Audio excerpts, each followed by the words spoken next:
EV Ramasamy நினைவு தினம் December மாதம் 24ஆம் தேதி அனுசரிக்கப்படுகிறது. அவரது 47வது நினைவு நாளையொட்டி அவரை பற்றிய சில விஷயங்களை நினைவு கூர்வோம். ஈவே ராமசாமியின் முழு பெயர் ஈரோடு வெங்கட ராமசாமி நாயக்கர்.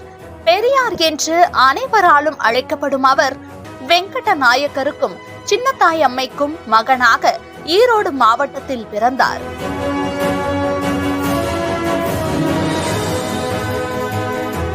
ஐந்தாம் வகுப்போடு தனது படிப்பை நிறுத்திக் கொண்ட தந்தை பெரியார் 1898ஆம் ஆண்டு தனது 19வது வயதிலேயே நாகம்மையார் என்பவரை திருமணம் செய்து கொண்டார். 1902இல் கலப்பு திருமணங்களை நடத்தி வைத்து அனைத்து சாதியினருடனும் சேர்ந்து சமமாக உணவு சாப்பிட்டார் தந்தை பெரியார். பின்னர் 1904இல் துறவு பூண்டு காசிக்கு சென்றார். அங்கு அவருக்கு நடந்த மனிதாபிமானமற்ற செயல்களால் தன்னை இறை மறுப்பாளராக மாற்றிக்கொண்டார்.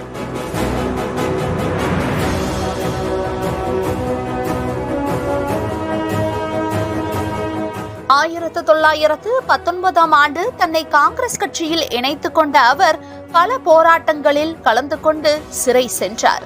1922ஆம் ஆண்டு சென்னை மாகாண காங்கிரஸ் கட்சி தலைவராக தந்தை பெரியார் தேர்ந்தெடுக்கப்பட்டார்.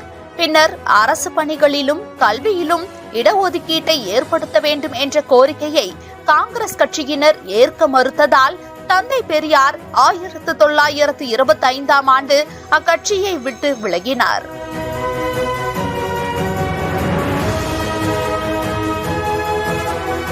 இதனையடுத்து அந்த வருடத்திலேயே சமூகத்தில் இருக்கும் மூட பழக்க வழக்கங்களை அகற்ற வேண்டும் என சுயமரியாதை இயக்கம் தொடங்கினார்.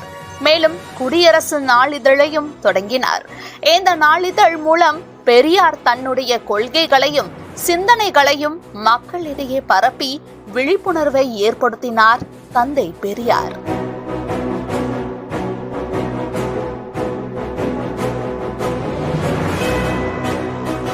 ஆயிரத்து 1944ஆம் ஆண்டில் தமிழகத்தின் மிக முக்கியமான இயக்கமாக கருதப்படும் திராவிடர் கழகத்தினை தோற்றுவித்தார் பெரியார். பின்னர் 1949ஆம் ஆண்டு முதல் மூட நம்பிக்கை எதிர்ப்பாளர்களாகவும் சமூக சீர்திருத்தவாதிகளாகவும் சமூகத்தில் அடையாளப்படுத்தும் வகையில் திராவிடர் கழகம் செயல்பட்டது.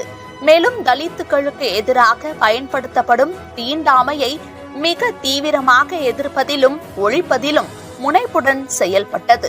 அது மட்டுமின்றி பெண்கள் உரிமை, பெண் கல்வி, பெண்களின் விருப்ப திருமணம், கைம்பெண் திருமணம், ஆதரவற்றோர் மற்றும் கருணை இல்லங்கள் போன்ற செயல்களிலும் திராவிடர் கழகத்தினர் ஈடுபட்டனர்.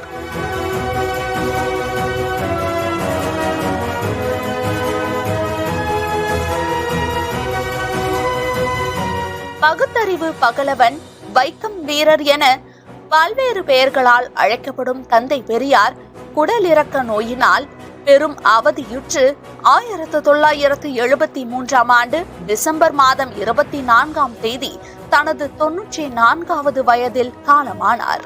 தந்தை பெரியாரின் நினைவை போற்றும் வகையில் அவர் வாழ்ந்த ஈரோடு இல்லத்தை பெரியார் அண்ணா நினைவு இல்லமாக்கியுள்ளது தமிழ்நாடு அரசு.